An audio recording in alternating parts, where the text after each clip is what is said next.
Assalamualaikum warahmatullahi wabarakatuh.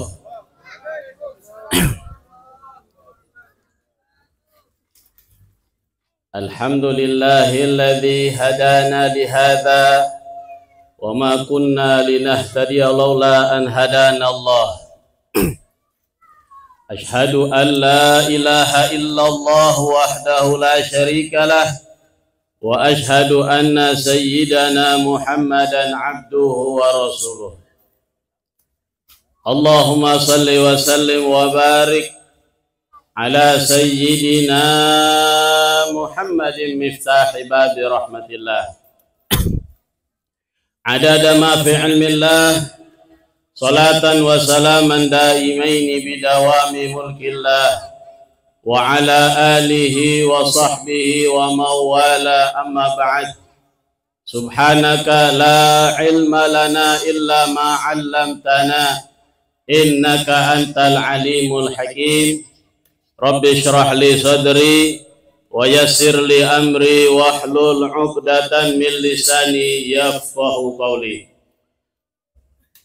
Hadratul habaib, para anak cucu baginda Rasulullah SAW yang kita hormati, kita muliakan dan kita taati. Hadir bersama kita orang tua kita Al-Habib Ahmad bin Habib Ahmad Al-Habsyi selaku Ketua Majelis Ulama Indonesia Kabupaten Tojo Nauna dan pimpinan Pondok Pesantren Raudhatul Mustafa lil Khairat. Kita doakan semoga Allah sehatkan badannya, Allah panjangkan umurnya, Allah kabulkan hajatnya, sehingga baik yang dekat yang jauh bisa mengambil manfaat daripadanya. Juga hadir bersama kita saudara beliau Al-Habib Muhammad bin Thaha Al-Habsyi, Habib Muhsin Al-Mahdali. Hadir juga bersama kita teristimewa pimpinan Sahibul Hajah, pimpinan Majelis Nurul Mustafa, Cahaya Mustafa. Nah, sama aja Bim. Cahaya Mustafa Sayyid Al-Habib Haidar Al-Hamid. Semoga mereka semua dipanjangkan umurnya, disehatkan badannya, dikabulkan hajat-hajatnya. Yang saya hormati Bapak Bupati Kabupaten Tojo Nauna atau yang mewakili, mungkin ada yang mewakili Ibu Sekda atau saya dengar ada hadir. Yang saya hormati juga tamu kita yang datang dari jauh. Ini dari Jakarta, merupakan staf khusus DPR RI, Bapak Muhammad Aftonia. Kita doakan Allah sehatkan badannya, Allah kabulkan hajatnya. Juga tamu kita dari Kabupaten Sigi. Ini beliau Masya Allah, kalau di pondok sama saya sudah 3 kali beliau berkunjung. Maulid yang baru beliau sudah sempat hadir. Ya, mungkin karena ada dan satu lain hal. Bapak Haji Muhammad Irwan Esos MSI. Kita doakan Allah sehatkan badannya, Allah panjangkan umurnya, Allah kabulkan hajat-hajatnya, amin ya rabbal alamin. Juga hadir tamu kita dari Palu, Ibu Rugayyah bin Habib Muhammad bin Syekh Abu Bakar bin Salim. Juga hadir bersama kita pimpinan-pimpinan pondok pesantren, hadir bersama kita Ustadz Fadil Taha Yasin. Kita doakan Allah sehatkan badannya, panjangkan umurnya. Teristimewa juga orang tua kita, guru kita Kiai Haji Abdullah Lasawedi yang baru saja tiba. Kita doakan Allah sehatkan dan panjangkan umur beliau. Para alim ulama, para tokoh masyarakat, tokoh pemerintah, pimpinan-pimpinan majelis, juga pimpinan-pimpinan partai yang sempat hadir. Saya lihat ada ini Ustadz apa Fahmi, ya Fahri hadir bersama. Saya mohon maaf kepada seluruh tokoh agama, tokoh masyarakat. Alhamdulillah, insya Allah semuanya mendapat rahmat dan barakah dari Allah Subhanahu wa Ta'ala. Amin ya rabbal alamin. Hadirin wal hadirat jamaah maulid yang dirahmati Allah. Ada orang yang bertanya, ini Habib Haidar bikin maulid, padahal sudah habis bulannya. Bahkan sudah mau masuk kita bulan, tidak lama lagi peringatan Isra Mi'raj, masuk Rajab, peringatan nisfu Sya'ban. kemarin Bapak Ibu, saya beranggapan itu di pesantren penutupan. Dan biasanya kan begitu. Kalau setiap tahun di Kabupaten Tojo Una-Una, masyarakat Kabupaten Tojo Una-Una, bahkan wilayah Kabupaten Luwuk Banggai, bahkan wilayah Kabupaten Parigi Motong, Kabupaten Donggala, sampai wilayah Marisa Popoyato. Karena tamu-tamu saya sampai dari situ yang hadir. Mereka tahu di pesantren kami ini ikhtitam penutup Maulid. Ternyata tahun ini Habib Haidar yang menjadi penutup. Memang beliau luar biasa. Ya. Beliau bilang ana setelah antum. Masya Allah. Hadirin wal hadirat rahmati Allah. Maulid ini hakikatnya sejarah Nabi. Kita diajak duduk bersama-sama menghadiri peringatan Maulid. Itu hakikatnya kita diajak, didekatkan, ingin dikenalkan akan sosok baginda Nabi besar Muhammad salawatu rabbi wassalamu alaihi. 1400 tahun yang lalu, kalau ada orang ingin mengenal Nabi Muhammad, maka cukup mereka datang ke Madinah menjumpai Rasulullah, datang ke masjid atau datang ke rumah Nabi. 1400 tahun yang lalu, kalau ada orang yang rindu, kangen, ingin bertemu dengan baginda Rasulullah, maka cukup mereka langkahkan kaki mereka menuju ke kota Madinah, pergi menjumpai langsung Rasulullah, melepas kerinduan kepada baginda Rasulullah sallallahu alaihi wasallam. Namun 14 abad setelah itu, jamaah dirahmati Allah, di zaman kita, di era kita sekarang, baginda Rasulullah telah kembali kepada Tuhannya. Umat ini ingin mengenal Nabi Muhammad. Para pecinta Rasulullah ingin melepas rindu akan sosok Nabi Muhammad. Bagaimana mereka ingin mengenal Nabi Muhammad? Bagaimana mereka ingin melepas rindu kepada Rasulullah? Maka salah satu jalan, salah satu solusi bagaimana mereka ini umat kita ajak untuk hadir majelis-majelis yang di majelis itu dibacakan, dikenalkan sosok baginda Rasulullah sallallahu wasallam wa barak alaihi wa ala alihi, dan satu-satunya atau salah satu majelis di mana Nabi Muhammad diperkenalkan itulah di majelis Maulid yang malam ini kita hadiri. Kita ingin mengenal Rasulullah, kita ingin dekat dengan Nabi Muhammad. Dan wallahi demi Allah, setiap insan, setiap manusia yang dekat dengan baginda Rasulullah bakal beruntung dunia dan akhirat. Kalau kenal Nabi, cinta sama Rasul. Cinta sama Rasul, ikut sama Rasulullah.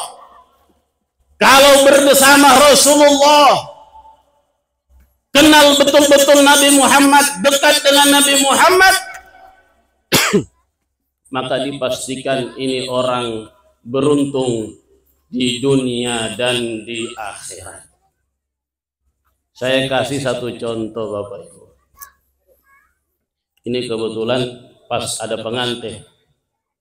Kita doakan mudah-mudahan pengantin ini dijadikan keluarga sakinah mawaddah warahmah.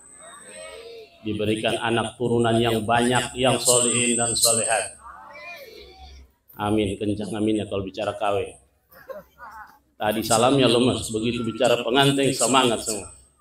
Padahal pengantin ini maunya, Bib jangan lama-lama. Ini serba salah juga Habib Haidar bikin maulid begini. Ada pengantin, biasanya pengantin itu, saya biasa kalau nasihat perkawinan, saya bilang kalau nasihat perkawinan jangan ada pengantinnya. Kenapa? Tidak fokus dia itu. Kalau mau dikasih nasihat pengantin itu, sebelum dia kawin, kasih dulu sama Pak Kiai, Pak Habib, Pak Ustadz, Pak KUA. Ini ada juga Pak KUA kita, mohon maaf ini Ustadz. Saya sudah lupa tadi sebelum. Padahal ada lewat. Saya mohon maaf. Hadirin rahmati Allah. Saya kasih contoh, orang yang dekat dengan Nabi beruntung dunia terlebih lagi akhirat. Itu pasti. Ada sahabat Nabi bernama Julaibib. Bu. Yang main HP saya doakan suaminya kawin lagi. Simpan memang itu HP. Ini lagi baca.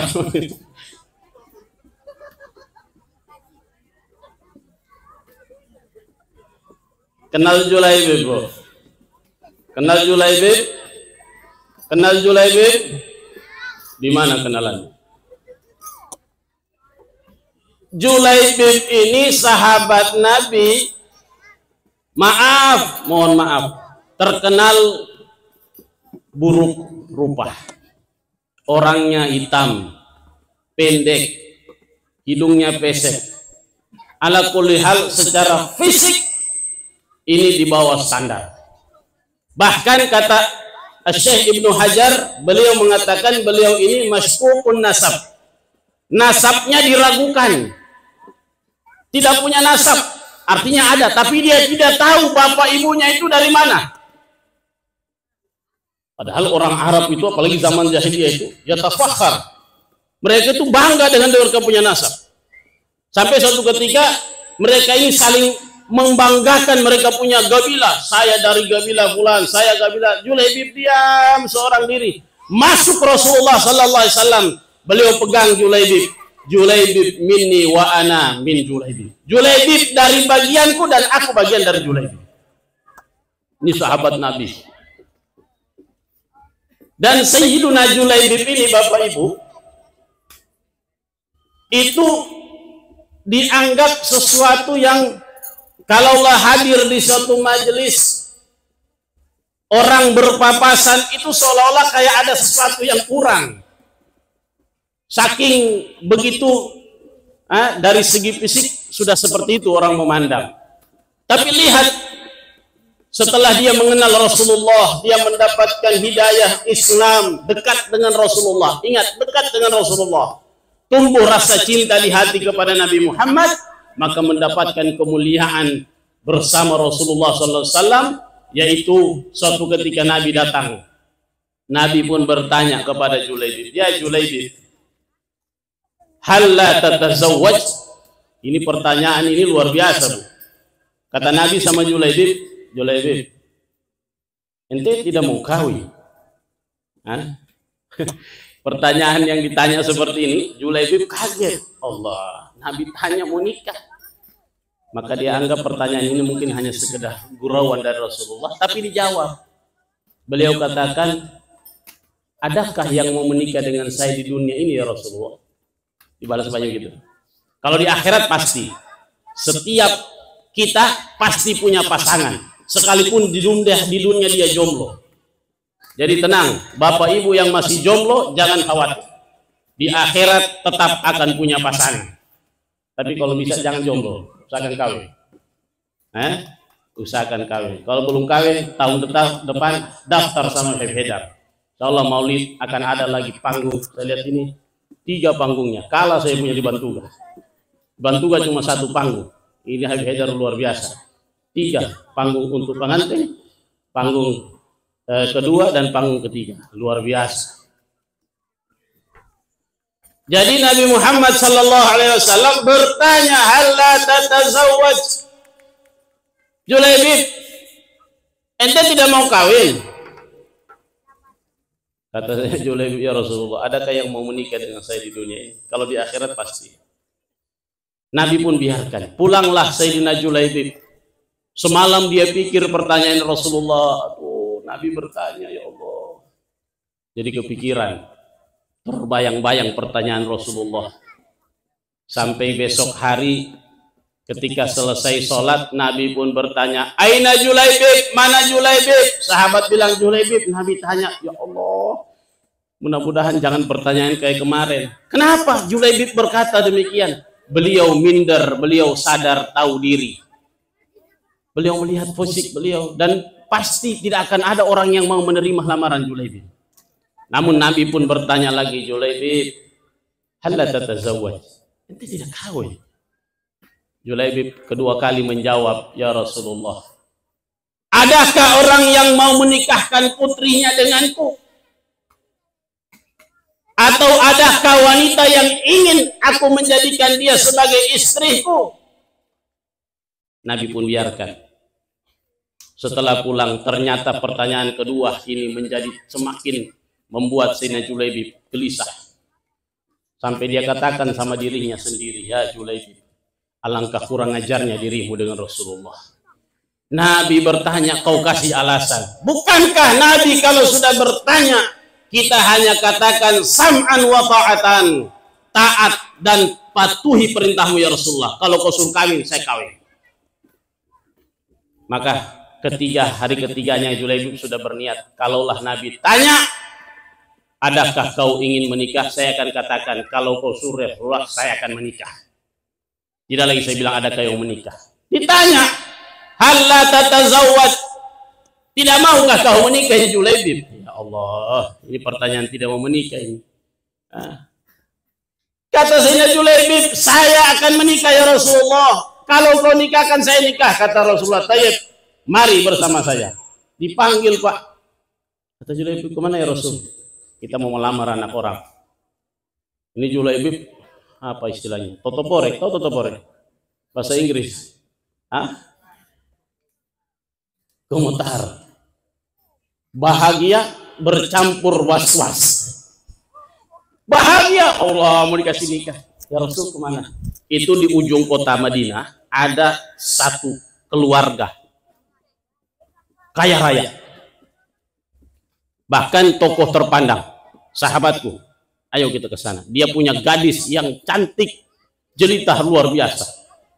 Sayyidina Julaibib bilang, habis ini tidak salah Nabi. Ala kulli hal, karena perintah Nabi dia sudah bernazar sam'an wa ta'atan, taat. Nabi suruh ikut saja, ikut Julaibib. Di belakang Rasulullah, diketuk rumah. Ini tuan rumah melihat Rasulullah datang, gembiranya luar biasa. Mendengar suara dari luar, Assalamualaikum warahmatullahi wabarakatuh. Mereka bilang, ini suara Nabi. Allah, alhamdulillah. Berkah apa yang kami dapatkan hari ini luar biasa.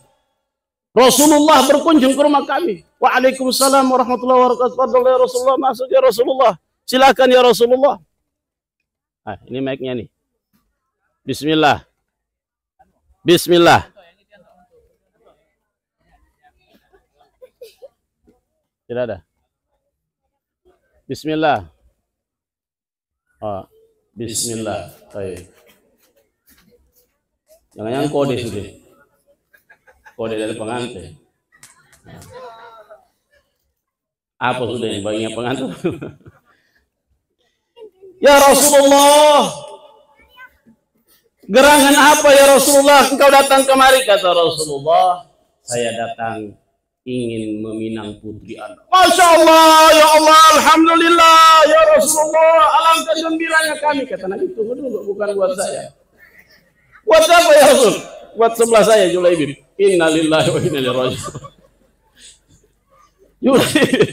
Ya Rasulullah, Julaibib. Tidak salah ini ya Rasul. Tidak, ini buat sahabat Julaibib. Kata sahabat tadi, ya Rasulullah, ini mau tolak segan. Ini Rasulullah. Bagaimana? Akhirnya kasih alasan. Padahal tadi di awal dia bilang, kalau ini lamaran ya Rasulullah, ahlan wa sahlan, kami gembira. Tapi Nabi bilang, bukan buat saya.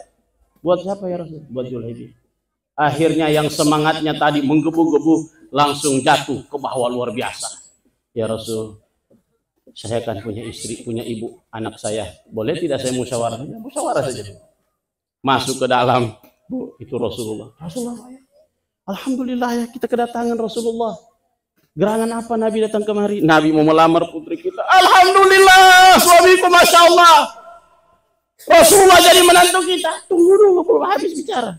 Kenapa memang? Bukan buat Rasul. Terus buat siapa? Buat tuh yang di sampingnya. Diintip kok. Bukannya Julaibib. Kan cuma Julaibib yang Rasulullah. Iya Julaibib. Astaghfirullahaladzim. Ini gadis, ibu tahu, itu kaya raya, cantik jelita, dan sudah banyak tokoh-tokoh pemuda-pemuda yang ganteng datang melamar, dia tolak. Orang tuanya tolak. Makanya hati-hati nih orang tua yang suka bertolak lamarannya orang. Terakhir datang ke Julaibib baru nggak ada rasa. Oh, banyak syaratnya. Apa kan pekerja? Berapa penghasilan per bulan? Berapa otomu? Banyak sekali persyaratan. Jadi takut laki-laki. Terakhir Julaibib datang baru nggak ada rasa. Maka Nabi Muhammad, ini ayat dan ibu tadi suami istri musyawarah. Ya, wahai suamiku, ini Nabi yang minta. Kita tolak tidak enak, kita terima sengsara anak kita. Musibah dua-dua. Bagaimana solusinya? Begini saja. Kita atur saja. Kita bilang sama Rasulullah, mohon maaf ya Rasulullah, kita sudah punya calon buat anak kita dari keluarga ibu. Tadi musyawarah sudah ada yang tanya. Kita sama Rasulullah. Ketika hendak keluar bertemu Rasulullah, menyampaikan hasil rapat, sang gadis tadi yang Nabi sudah inginkan untuk Julaibib mendengar percakapan ayah bundanya dia keluar. Mohon maaf ayah ibu, saya dengar tadi ada bicara tentang saya. Oh iya putriku, kenapa? Ini ada Rasulullah. Oh ahlan wa sahlan, masya Allah. Kenapa Rasulullah? Nabi ingin melamarmu. Oh terus? Cuman bukan buat Rasulullah wahai putriku. Buat siapa wahai ayah wahai bunda? Buat Julaibib. Terus apa putusan ayah dan ibu? Nah, kami putuskan, kami tolak. Nah, kami tidak sudi, tidak sampai hati lihat kau menderita. Kata putrinya, mati lagi nih. Kode, nah, baik. 1 jam lagi. Kalau kode lagi kita mau tambah waktunya. Kata sang gadis yang soleha tadi, ayah bunda, bolehkah saya kasih saran?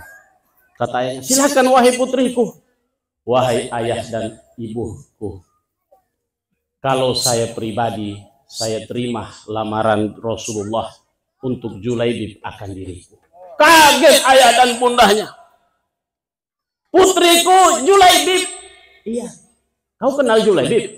Kenal? Julaibib yang terkenal kalau datang orang anggap membawa sial, membawa ini dan lain sebagainya. Saya kenal Julaibib. Kenapa kau sudi menerima Julaibib? Wahai ayah dan bundaku, demi Allah dan Rasulnya, Rasulullah memilihkan untukku, bukan itu orang sembarangan, dan tidak mungkin Nabi akan menyengsarakanku. Pasti ada hikmah di balik itu. Dan ini anak soleha tadi, perempuan soleh membacakan ayat. Beliau katakan, wa ma kana li mu'minin wala mu'minatin idza qadallahu wa rasuluhu amran ayyakuna lahumul khiyartu min amrihim. Ini ayat jelas. Ini perempuan soleha. Dia katakan, wahai ayah bundaku, kalau ada putusan dari Allah dan Rasulnya, maka tidak ada pilihan bagi seorang mukmin laki-laki dan perempuan kecuali untuk mentaati putusan Allah dan Rasulnya. Saya pasrah. Akhirnya dinikahkan. Pernikahan yang barakah. Nabi yang kawinkan. Setelah menikah, malam pertama, tiba-tiba pengumuman perang jihad datang. Ini baru malam pertama. Aduh, saya tidak bayangkan ini kalau ada ini pengantin baru, tiba-tiba ada pengumuman jihad ke Palestina. Kira-kira pengantin mau pergi? Paling dia bilang pergi duluan aja kamu orang. Saya mau buat jihad sendiri. Jihadnya khusus. Maka Julaibib keluar, ya Rasulullah, ya ada jihad perang. Ya Rasul saya ikut. Jangan Julaibib, kau di rumah baru kawin. Tidak ya Rasul, saya ingin bersama dirimu. Lihat orang yang dekat dengan Nabi. Rasul tidak, lihat saja. Ente ada roksah. Kan pengantin baru ada roksah. Ya, silakan. Enggak ya Rasul, saya tetap akan. Akhirnya dia ngotot. Nabi kasih izin. Dia ambil tombaknya, dia ambil ininya. Siap, pamit sama istri. Saya ingin bersama Rasulullah. Bayangkan ini wanita jelita, cantik, rupawan, luar biasa. Tapi ditinggal, saya ingin bersama Rasulullah. Istrinya bilang, berangkatlah wahai suamiku, ala barakatillah. Berperang. Sampai pada akhirnya ketika peperangan telah usai, Nabi mencari-cari sahabat. Kebiasaan Rasulullah itu mencari. Maka didapatilah Sayyidina Julaibib sudah tewas di antara 7 musuh-musuh Islam. 7. Bayangkan. Ini kode lagi nih kayaknya. Hah? Wow. Ah ini. Udah FK ini. Baik. Bismillah. Subhanallah. Hah? Oh jangan. Baik, permisi nih Pak. Oh. Bismillah. Kayaknya harus pindah di sana, Beb. Subhanallah. Bismillah. Satu aja, Beb.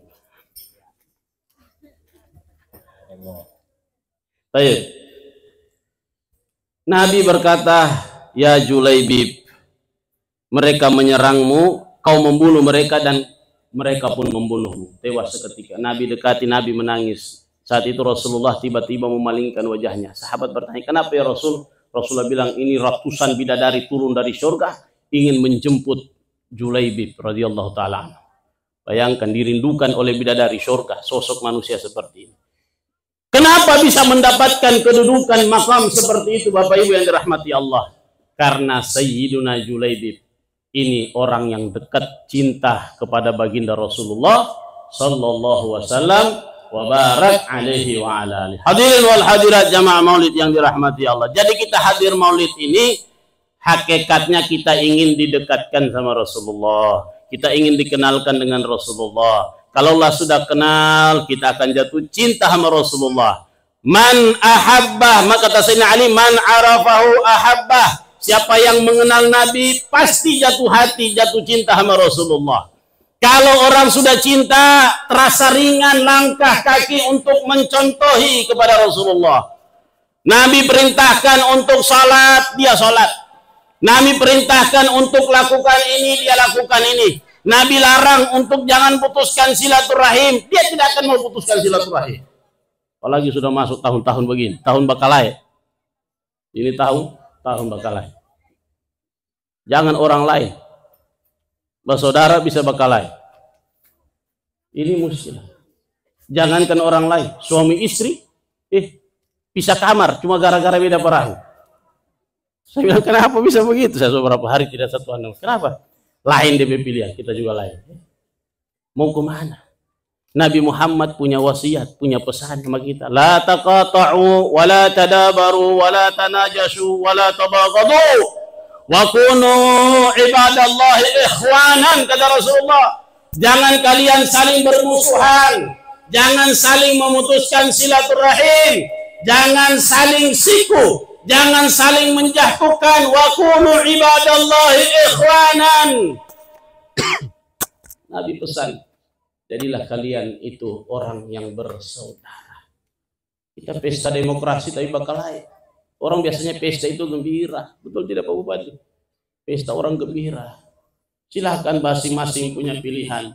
Silahkan masing-masing punya jagoan. Tapi kalau ketemu ucapkan salam, salaman, jabat tangan, senyum, kaif haluk, bikhair. Doakan dia, Masya Allah. Allah jaga ente. Begitu, saling mendoakan. Nah, ini kayaknya sudah harus ditutup ini.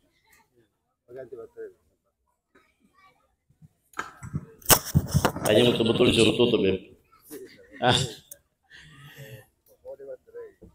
Jadi kita datang hadir maulid begini, kita ingin dikenalkan, didekatkan dengan Rasulullah. Dan kalau kita sudah dekat, kita akan cinta dan akan mudah mengikuti, mentauladani Rasulullah. Bukankah pada pribadi Nabi Muhammad, pada sosok baginda Rasulullah itu sudah terdapat suri tauladan terbaik, terdapat panutan terbaik, sebagaimana ayat yang dibacakan oleh adik kita tadi, anak kita, jazahullahu anna wa ankum khairal jaza. Laqad kana lakum fi rasulillahi uswatun hasanah. Itu sudah ada informasi dari Allah. Sungguh terdapat pada pribadi Nabi kalian itu uswatun hasanah, suri tauladan terbaik. Pemimpin Nabi Muhammad tauladan terbaik. Ambil Rasulullah sebagai tauladan kita. Kepala rumah tangga, Rasulullah adalah kepala rumah tangga terbaik. Khairukum khairukum li ahli, yang terbaik di antara kalian yang paling baik sama istri dan keluarganya. Wa ana khairukum li ahli, saya yang paling baik sama istri dan keluarga. Dalam hal bertetangga, Nabi adalah orang yang paling baik dengan tetangganya. Bahkan diceritakan tetangga ini haknya bukan cuma satu, Pak. Kalau dia muslim 3, hak sesama saudara muslim, hak bertetangga, dan hak sesama Abdul Haq. Mana Abdul Haq? Ada dia? Suatu Ustaz, Masya Allah, luar biasa beliau ini. Nabi Muhammad ini bertetangga dengan seorang pemuda Yahudi, yang mana ini Yahudi setiap hari menyakiti Nabi. Tiap hari dia letakkan sampah di depan Rasulullah, dan tidak tanggung-tanggung. Sampahnya sampah basah, Bapak Ibu. Kalau sampah kering enak disapu selesai. Kalau sampah basah, walaupun disapu, baunya pasti menetap. Habis kerja ikan, insannya dibuang di situ, dia punya taruh di situ. Ini daging mentah. Ini ada jiwa nih. Nah, warung pangke, silakan mampir. Nah. Tapi apa yang Nabi lakukan? Adakah Rasulullah lapor? Kalau kita kan begini sudah pengadilan ini. Kenapa? Ini tetangga kurang ajar. Saya tiap hari disakiti. Lapor. Tapi Nabi tidak. Dibersihkan. Selesai. Besok begitu lagi. Dibersihkan. Besok begitu lagi. Dibersihkan. Dan ini akhlak Rasulullah. Akhlak Nabi. In udhiya ya'fu anhu. Kalau pribadinya yang disakiti, Nabi itu akan mudah memaafkan. Tapi kalau hak Allah, kalau agama Allah yang sudah dihinakan, dinistakan, diganggu, falam yakum ahadun lighadabi. Tidak ada seorang pun yang mampu berdiri memarah, mencegah kemarahan Rasulullah. Nabi marah, semua sahabat dulu, tidak berani. Kalau agama sudah yang disinggung. Tapi kalau pribadi Nabi, rumahnya dibuang kotoran, Nabi pun tidak mempermasalahkan. Sekarang orang mengaku cinta Nabi, baru disinggung sedikit mengamuk. Agama dihina, dia tenang-tenang saja. Ini muskilahnya kita.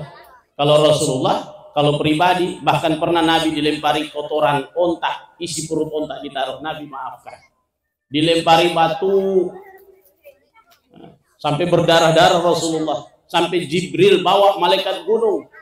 Ya Rasulullah, ini malaikat gunung. Ayo bicara. Ya Rasulullah, izinkan saya timpakan bukit kepada penduduk Taif. Tapi tidak marah.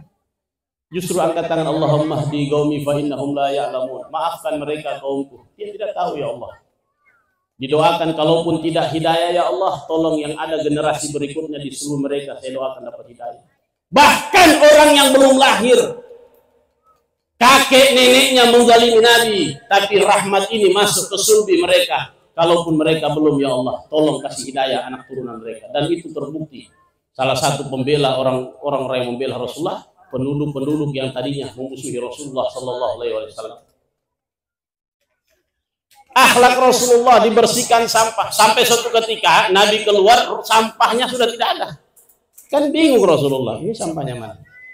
Akhirnya ditanya, mana sampahnya? Ini mohon maaf juga ada perwakilan dari Pak siapa tadi? Pak Akbar, Andi Akbar. Ya. Kita Masya Allah, salam Pak. Ya, omongannya. Nabi bertanya, ini sampah kok tidak ada? Dijawab, ya Rasul, yang buat sampah lagi sakit. Oh lagi sakit. Kesian, kata Rasulullah. Ayo kita tunggu. Diketuk pintu, setelah dibuka, ini Yahudi, kaget gemetar. Aduh, ini Rasulullah pasti akan balas dendam. Saya lagi sakit. Tapi ternyata tidak. Nabi datang bawa buah tangan, bawa oleh-oleh, kemudian didoakan. Dan Rasulullah melihat tanda-tanda ajal sudah dekat. Maka Nabi katakan sama pemuda, ya gulam, aslim taslam. Hai anak muda, masuklah Islam, kau akan selamat. Ini anak lihat kepada ayahnya. Ayahnya pun mengatakan, Atif Abul Qasim, fa inna Abul Qasim la ya'muru illa bi khair. Hai anakku, taati Abul Qasim, taati Rasulullah, karena sesungguhnya Nabi tidak pernah menyuruh kecuali ada kebaikan. Maka saat itu dia ucapkan 2 kalimat syahadat. Masuk Islam, Nabi pun bersyukur, alhamdulillah, segala puji bagi Allah yang menyelamatkan jiwa satu lagi dari nerakanya Allah. Padahal orang yang setiap hari menyakiti Rasulullah. Ini akhlaknya Nabi yang sekarang sudah hilang di antara umat Nabi Muhammad SAW. Oleh itu jamaah dirahmati Allah, melalui peringatan Maulid ini, ayo bersama-sama kita lebih banyak mengenal Rasulullah. Kita hadiri majelis-majelis Maulid. Tidak usah dengar orang yang bilang Maulid sudah lewat, kasih biar saja. Karena orang yang benci itu, saya sebutkan nama antum semua, itu syaitan iblis itu berteriak sekeras-kerasnya, menangis sekencang-kencangnya pada 4 masalah. Yang pertama, hina lu'ina, ketika dilaknat dia menangis jadi-jadinya. Yang kedua, ketika dilemparkan dari surga diturunkan ke bumi, dia menangis jadi-jadinya. Yang ketiga, hina wulida sallallahu alaihi wasallam, ketika Nabi dilahirkan. Itu menangis paling dahsyat ketika Nabi lahir, menangis jadi-jadinya, stres iblis. Jadi kalau ada orang bikin maulid dia stres, tamannya iblis. Dia udah pusing. Karena sudah mulai-mulai ada juga di sini. Ada tidak? Ada tidak? Mana orang? Kasih maju di sini. Orang gembira, orang senang. Dia pusing ada maulid. Peringatan hari lahir Nabi dia pusing. Ketahuilah yang pusing, yang stres, yang sedih ketika Rasulullah dilahirkan hanyalah iblis dan pengikutnya. Anda mau masuk di situ silakan. Kalau orang tidak mau. Dan yang keempat, iblis itu menangis sejadi-jadinya ketika Allah Ta'ala menurunkan suratul Fatihah Ummul Kitab. Itu luar biasa. Bapak Ibu jamaah dirahmati Allah SWT. Mudah-mudahan Allah berkahi pertemuan ini. Mudah-mudahan Allah Ta'ala kabulkan semua hajat kita. Hajat duniawi, hajat akhirat, amin ya rabbal alamin. Yang sakit Allah berikan kesembuhan. Yang dililit utang, mudah-mudahan Allah segera lunaskan utangnya. Woi, paling kencang doanya. Berarti banyak utang di sini. Insya Allah berkah maulid, Allah mudahkan dalam membayar utang. Amin ya rabbal alamin. Dan insya Allah majelis-majelis begini akan terus tumbuh, terus subur di Kabupaten Tojo Una-Una. Bagi Bapak Ibu semuanya yang punya generasi muda, orang tua yang punya anak gadis, anak laki, masukkan di majelis-majelis taklim. Sekalipun mereka tidak mondok, mereka tidak masuk madrasah, paling tidak majelis-majelis begini sebagai benteng buat mereka. Mereka dikenalkan Nabi Muhammad. Mereka dikenalkan akan akhlaknya Rasulullah. Kalau mereka sudah tidak mau masuk di pesantren, tidak mau di madrasah, tidak mau ikut majelis, kemana mereka? Oleh itu Anda mas'ul, Anda punya tanggung jawab. Yang punya anak, yang punya keluarga, ayo bimbing mereka masuk ke majelis. Dukung mereka. Kalau yang Pak saya mau permisi, kasih. Dukung. Diawasi, dikontrol supaya mereka ini terarahkan. Mudah-mudahan Allah Ta'ala berkahi semua pertemuan kita ini dan mudah-mudahan teristimewa kepada sahibul majlis. Kita doakan beliau dan seluruh pimpinan-pimpinan majlis, pimpinan-pimpinan pesantren. Semoga Allah Ta'ala berikan kesehatan, keafiatan sehingga mereka semua ini bisa lebih banyak memberikan pencerahan kepada umat Nabi besar Muhammad sallallahu wasallam wa barak alaihi wa alihi. Inilah yang dari saya, mudah-mudahan ini ada manfaatnya buat saya pribadi dan saya mohon dimaafkan ada kata-kata yang tidak berkenan. Wallahul musta'an. Wassalamualaikum warahmatullahi taala wabarakatuh.